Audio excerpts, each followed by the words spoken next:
Ada dua cara utama saham bisa kasih keuntungan buat kamu sebagai pemegangnya. Ini part ke-6 dari seri pendahuluan investasi saham. Kita bahas dividen dan capital gain, dua sumber keuntungan yang sering disebut tapi kadang tertukar pemahamannya. Yang pertama, capital gain. Ini adalah selisih untung dari harga jual dikurangi harga beli saham. Misalnya kamu beli saham di harga Rp1.000 per lembar, terus harganya naik jadi Rp1.200, lalu kamu jual, selisih Rp200 per lembar itu yang disebut capital gain. Ini cara paling umum yang orang bayangkan soal untung dari saham, beli murah, jual lebih mahal. Yang kedua, dividen.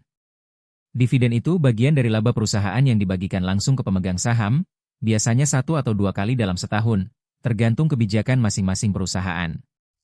Gak semua perusahaan bagi dividen, ada yang memilih menahan labanya untuk ekspansi bisnis lebih lanjut.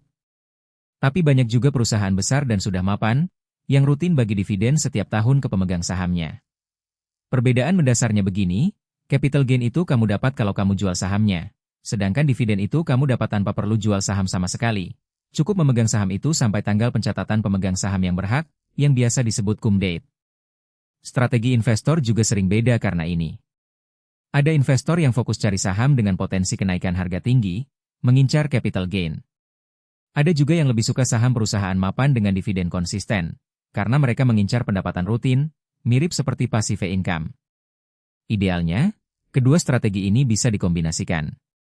Kamu bisa punya saham yang selain berpotensi naik harganya, juga rutin bagi dividen, jadi dapat keuntungan dari dua sisi sekaligus. Part berikutnya kita bahas dua pendekatan analisis saham yang paling umum dipakai, analisis fundamental dan analisis teknikal. Sampai jumpa di part berikutnya.